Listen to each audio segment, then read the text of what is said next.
चलिए, बहुत प्यार और बहुत आशीर्वाद आप दे रहे थे। मैं ना भी आता तो भी मेरा काम हो गया था, क्योंकि इतनी मोहब्बत वास्तव में आपने मुझे दिया। मैं सोते सोते आराम से भारत पहुंच जाता।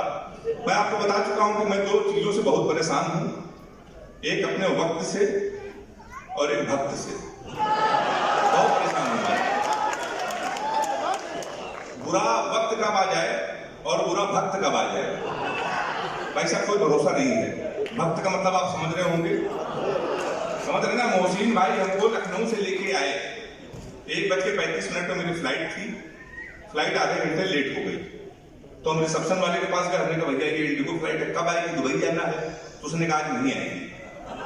तो हमने कहा स्पाइस जेट आएगा? उसने कहा वो भी नहीं आएगा। तो हमने कहा कौन आएगा? तो उसने कहा आएंगे तो मोदी ही। तो भक्तों से बहुत परेशान है, बहुत मैं परेशान हूँ भक्तों से। पता नहीं कहाँ मिल जाएगा वक्त और भक्त, इनका मिल जाए ऐसा कोई भरोसा नहीं है।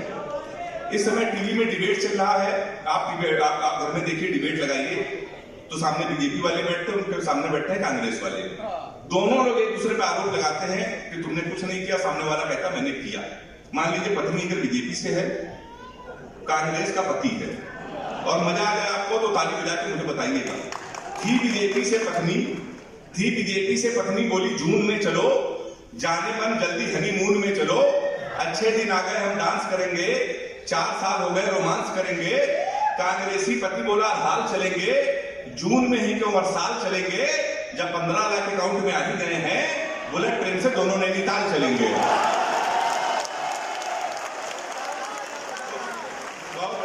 मजा आ गई है। 4 पंक्ति आपको व्यंग्य की सुना रहा हूं।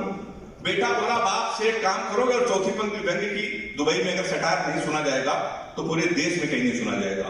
बेटा बोला बाप से एक काम करोगे, गांव वाला प्लाट मेरे नाम करोगे। बेटा बोला बाप से एक काम करोगे, गांव वाला प्लाट मेरे नाम करोगे। गुस्से में पिता बोले फूटी नहीं है, बहुत दिन से हड्डी तेरी टूटी नहीं है, सब कुछ तुझे दे दूं इतना दानी नहीं हूं, अबे बाप हूं तेरा आडवाणी नहीं हूं। बहुत अच्छा सा समझा। और आगे के बड़े लोग मुझे बहुत आशीर्वाद दे रहे हैं, तो आप समझ गए होंगे मैं उत्तर प्रदेश का साहब हूं। अच्छा, उत्तर प्रदेश के लोगों पर हमारे रेहान सर भी है, लोग बड़ी तोहमत लगाते हैं, कहते यार तुम्हारे उत्तर प्रदेश के लोग बड़े आलसी होते हैं। अभी नीरज चोपड़ा ने जब स्वर्ण पदक जीता भाला फेंक के, तो लोगों ने कहा कि स्वर्ण पदक पंजाब के लोग जीतेंगे, हरियाणा के लोग जीतेंगे, तुम्हारे उत्तर प्रदेश के लोग कितने नकारा है। तो सर मुझे बहुत खराब लगा। मैंने उनको अंतर बताया, हमने कहा असल में ऐसा है, हरियाणा के बच्चों में, पंजाब के बच्चों में और उत्तर प्रदेश के बच्चों में बहुत अंतर होता है। हरियाणा का लड़का सुबह 4 बजे दिखता है, सबसे पहले वो जिम जाता है, जिम जाने के बाद आता है, वो मॉर्निंग वॉक करता है, 4-5 किलो फल खाता है, फिर वो सो जाता है। शाम को 6 बजे फिर वो उठता है, फिर जिम जाता है, फिर वॉक करता है, फिर वो सो जाता है। कुल मिला के हरियाणा और पंजाब के लड़के एक दिन में 4-5 घंटे जिम, 4-5 घंटे वॉक करते हैं।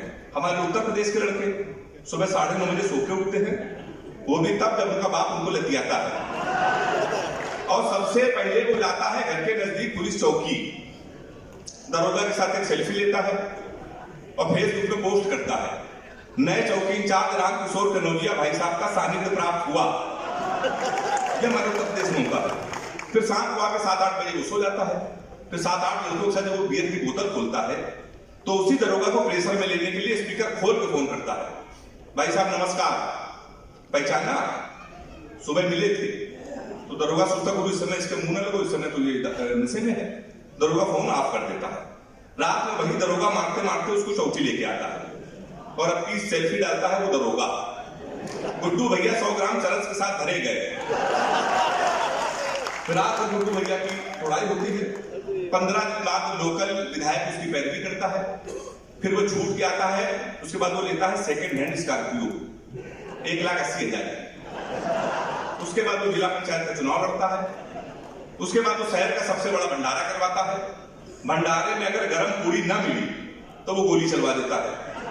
अच्छा, गोली चलवा चुका होता है, इसलिए विधायक की टिकट तो उसको मिलनी है। फिर उसको विधायक की टिकट मिल जाती है, फिर वो मंत्री बन जाता है। उसके बाद वो फीता काटता है। तो उत्तर प्रदेश के लोग रेहान सर की तरह फीता काटने वाले हैं, न कि कसरत करने वाले। तो आप ताली बजा सकते हैं बात जोड़कर। तो मैं उत्तर प्रदेश का हूँ, प्यार मोहब्बत से दूर रहता हूँ। उत्तर प्रदेश में योगी जी की सरकार है, सबसे ज्यादा मजनुओं पर इलेक्ट चले। तो मैंने 4 लाइन लिखी, प्यार मोहब्बत से मैं क्यों दूर रहता हूँ।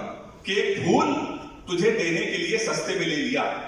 चौथी लाइन में अगर मजा आ गया तो मुझे फिर आशीर्वाद देना आप। एक फूल तुझे देने के लिए सस्ते में ले लिया, देखे ना कोई इसलिए बस्ते में ले लिया। फूल तुझे देने को निकले थे जाने मन, पर यूपी पुलिस ने उसे रास्ते में ले लिया। तो साहब मैं बहुत दूर का हूं, आपको सही बता रहा हूं। एक लड़की ने हमसे कहा कि दुबई जा रहे हो, वहां सोना बहुत सस्ता है। तुमने कहा सस्ता तो है। तो कहने लगे हमारे लिए एक सोने की चैन ले आना। तो हमने कहा क्यों? कहने लगे हम तुमको जीवन भर याद करते रहेंगे।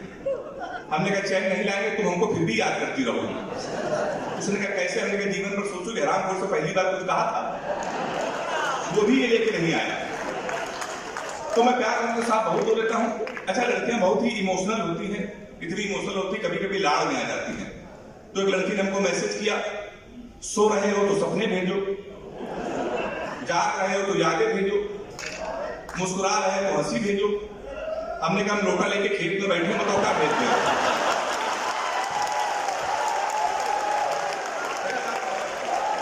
शादी 2 बार हो जाएगी एक बार। आप सुन रहे हैं? तो मैं प्यार मोहब्बत के साथ बहुत दूर रहता हूं, सही बता रहा हूं आपको। लोग सही कहते हैं नाम में कुछ नहीं रखा है। मुस्कान के चक्कर में एक बार हम लगे तो वो नुकसान करके चली गई। फिर हम रोशनी में सिर्फ हुए तो 1.5 साल उसने हमको अंधेरे में रखा। तो मैं तो साफ हाथ कभी हूं, हम लोगों को सीरियस नहीं लेता है। हम लोगों को शादी बहुत मुश्किल में होती है। रिश्ते हमारे घर पे आते हैं तो इतना पता चल जाए कि लड़का हाथ से कभी रिश्ते में से लौट जाते हैं। एक रिश्ता हमारे आए तो लड़की की माँ ने हमारी माँ से पूछा लड़का क्या करता है? तो हमारी माँ ने कहा कवि है। बोले इसके पिताजी क्या करते हैं? बोले वो भी कवि। बोले उनके पिताजी? बोले वो भी कवि। बोले क्या घर में कोई इंसान नहीं है? रिश्ता लौट गया। 1 महीने बाद फिर एक रिश्ता आके लड़की के माँ ने पूछा लड़का क्या करता? हमारी माँ का कवि है। बोले शादी मंजूर।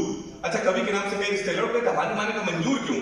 वो बोली जोड़ी बहुत अच्छी रहेगी, आपका लड़का कवि, हमारी लड़की पागल है। तो तमाम शादियां हमारी लौट गई। पर इतने साल हमारी शादी तय हो गई लखनऊ में, मुंशी पुलिया के पास में। तो पिताजी का बेटा ऐसा है सुबह 11 बजे तैयार हो जाना, होने वाली लड़की को देखना, शादी फाइनल। हम 11 बजे नहा धो के सूट पहन के तैयार। पिताजी का ठीक 11:15 बजे फोन आया। कहने लगा बेटा ऐसा है कि हम होने वाली लड़की को नहीं देख पाएंगे, तुम अकेले चले जाओ, शादी फाइनल। पर एक बात याद रखना, ब्राह्मण घर में पैदा हुए हो और ये घर की परंपरा है, पहली बार किसी के घर जाते हैं तो खाली हाथ नहीं जाते हैं, कुछ लेके चले जाते हैं। तुम भी कुछ लेके चले जाना। अब हम उत्तर प्रदेश के, हम कट्टा लेके चले गए। फिर 2.5 साल बाद जमानत हुई हमारी। तो जमानत के बाद हमारे रिश्ते जब कैंसिल हो गए तो सही बता रहा हूं सर, एक दिन हमारी शादी हो गई। आपको भरोसा ना हो तो आप हासिम भाई से पूछ लेना, हमारी बारात आई थी। उस दिन भारत और पाकिस्तान का मैच था, ये बात नहीं है, इसके पहले वाला। भारत और पाकिस्तान का सेमीफाइनल मैच था, हमारी शादी थी। तुमने पिताजी से कहा आज शादी ना करिए, पूरा हिंदुस्तान मैच देख रहा है, हमारी आप शादी कर रहे हो। तो उन्होंने नहीं माना, कर दी। भारत और पाकिस्तान का सेमीफाइनल मैच, हमारी शादी। हमारे कुछ कानपुर के दोस्त हमारी बारात में डांस कर रहे थे, कान में मोबाइल लगा के भारत पाकिस्तान सेमीफाइनल मैच की कमेंट्री भी सुन रहे थे। दोनों काम एक साथ करे, बारात में डांस कर रहे, कान में मोबाइल लगा कमेंट्री सुन रहे थे। हम दूल्हे के सजे थे, घोड़ी के ऊपर बैठे थे। जैसे बारात तक पहुंचने वाले थे, एक लड़का घूम के हमारी तरफ चिल्लाया, बोला छक्का।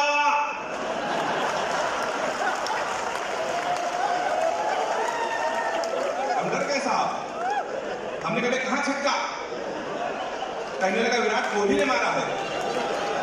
तो हमने कहा कोहली ने मारा तो हमारी तरफ क्यों देख रहे हो? शादी के पहले दिन छक्का कह रहा और देख रहे हमको। हमने कहा कि मारे तुम्हारी तरफ ना देखना। पता चला 2 मिनट बाद इंडिया मैच जीत गई। किसी ने खुशी के मारे घोड़ी के नीचे सुतली बम रख दिया। अब वो बम फटा तो घोड़ी भागने लगी, हम भी भागने लगे। हमने चलती घोड़ी से पिताजी को फोन मिलाया।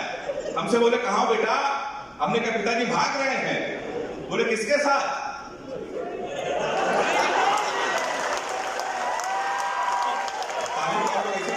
बारात आए थे। हमने कहा घोड़ी के साथ? बोले कि शर्म नहीं आती, भागना तो किसी लड़की के साथ भाग जाते। हमने कहा पिताजी बहक गई थी। कहने लगे आज घोड़ी बैठी है, कल को गधी बैठी तो उसके साथ भाग जाओगे। उन्होंने पैसा मोबाइल बंद कर लिया। 1 हफ्ते लगातार हम भागते रहे। 1 हफ्ते में जब को होश आया तो हमने अपने आप को जंगल में पाया। वहां 4-5 आदमी खड़े थे। हमने कहा कानपुर का पता बताता हूँ, बीबी को विदा कराना है। तो उनके देखो ऐसा है, हमारे यहाँ रामलीला का पाठ चल रहा है, ये राम है, ये लक्ष्मण है। सूप नखा का रोल जिसे करना था नहीं आया, तुम सूप नखा का रोल कर लो। हमने कहा इसमें क्या करना पड़ेगा? बोला नाक कटवानी पड़ेगी। हमने कहा वो तो कट चुकी है। हमने उनकी बात मान ली, रात भर सूप नखा का रोल किया। सुबह 4 बजे हमारी आंख खुली, मैंने असली कपड़े गए, वहां के आदमी गए। सूप में कि 10 में पैदल पैदल हम अपने घर पे। हमारे पिताजी छज्जे के ऊपर खड़े थे, हमने कहा पिताजी पहचाना? उन्होंने माली माँ से कहा इसको कटोरा आटा दे दो। तब से साहब हम बीवी नहीं ढूंढ रहे, घोड़ी ढूंढ रहे हैं, तालियां बजा सकते हैं जोरदार। तो हमारे साथ तो काफी होता है। बड़े शायरों तक हम लोगों को पहुंचना है, समय की इतनी सीमा है।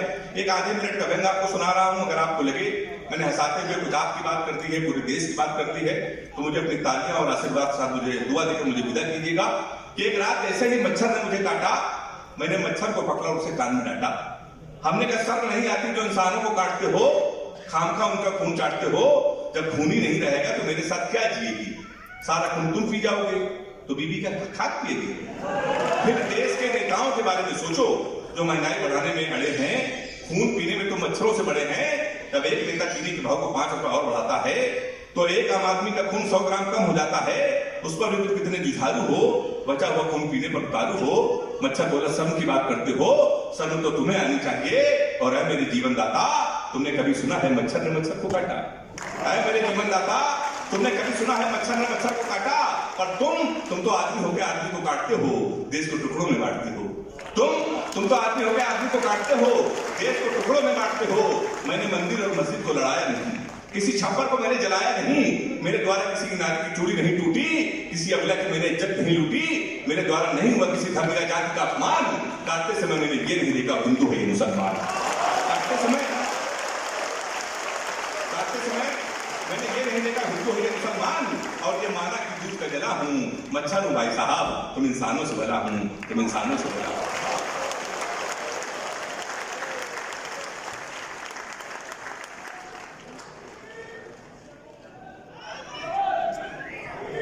इनकी रवानी, इनकी कमांड,